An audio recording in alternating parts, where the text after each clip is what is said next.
Plus വണ്ണിലെ ചില chapters CBSE remove ചെയ്തിട്ടുണ്ട്. അതെന്നെ നീറ്റിനെ പഠനത്തിനെ ബാധിക്കുമോ എന്നുള്ളതാണ് പലരുടെയും ക്വസ്റ്റ്യൻ. നമുക്ക് മനസ്സിലാക്കേണ്ടത് 10th കഴിഞ്ഞിട്ടുള്ള +1 പഠിച്ചുകൊണ്ടിരിക്കുന്ന CBSE പഠിച്ചുകൊണ്ടിരിക്കുന്ന കുട്ടികളുടെ NCERT ബുക്കിലെ ചില ടോപ്പിക്കും ചില ചാപ്റ്റേഴ്സാണ് റിമൂവ് ചെയ്തിരിക്കുന്നത്. അതിപ്പോൾ +1 പഠിച്ചുകൊണ്ടിരിക്കുന്ന വിദ്യാർത്ഥികളാണ്.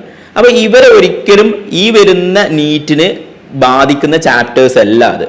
ഇപ്പോൾ ഈ വർഷം +2 പഠിച്ചുകൊണ്ടിരിക്കുന്ന അല്ലെങ്കിൽ ഒരു വർഷം നീറ്റിന് മാത്രമായിട്ട് പ്രിപ്പയർ ചെയ്യാൻ നിൽക്കുന്ന വിദ്യാർത്ഥികൾ പഠിച്ചിരിക്കുന്ന +1 ടെക്സ്റ്റും +1 അല്ലെങ്കിൽ +2 ടെക്സ്റ്റും രണ്ടും ആദ്യത്തുള്ള ടെക്സ്റ്റ് ബുക്ക് തന്നെയാണ്. അപ്പോൾ ഇപ്പോൾ ചേഞ്ച് വന്നിരിക്കുന്ന ബുക്കിനെ കുറിച്ച് നമുക്ക് ഡീറ്റെയിൽ ആയിട്ടുള്ള അപ്ഡേഷൻസ് ഒന്നും കിട്ടിയിട്ടില്ലെങ്കിലും നമുക്ക് വളരെ ക്ലിയർ ആയിട്ട് മനസ്സിലാക്കാൻ പറ്റുന്ന ഒരു കാര്യമുണ്ട്. ഈ 2023 വരുന്ന എക്സാമിന് അത് ബാധിക്കില്ല എന്ന് നമുക്ക് മനസ്സിലാക്കാൻ പറ്റും. അപ്പം നീറ്റിന് പ്രിപ്പയർ ചെയ്യുന്ന വിദ്യാർത്ഥികൾ മനസ്സിലാക്കേണ്ടത് ഈ സമയത്ത് നമുക്ക് വേറെ ചേഞ്ചസ് ഒന്നുമില്ല. നമ്മളിപ്പോൾ പഠിച്ചുകൊണ്ടിരിക്കുന്ന അതേ ടെക്സ്റ്റ് ബുക്ക്, അതേ ടോപ്പിക്, അതേ ചാപ്റ്റേഴ്സ് തന്നെയാണ് പഠിക്കേണ്ടത്. അത് വരുന്ന വർഷങ്ങളിൽ നീറ്റിന് ചിലപ്പോൾ ചേഞ്ച് ഉണ്ടായേക്കാം എന്നുള്ളതാണ്. അപ്പോൾ നിങ്ങൾ വളരെ കോൺഫിഡൻ്റ് ആയിട്ട് പഠിക്കുന്ന എല്ലാ ചാപ്റ്റേഴ്സും സബ്ജക്റ്റും ടോപ്പിക്സും അതേപോലെ തന്നെ പഠിക്കുക. Thank you.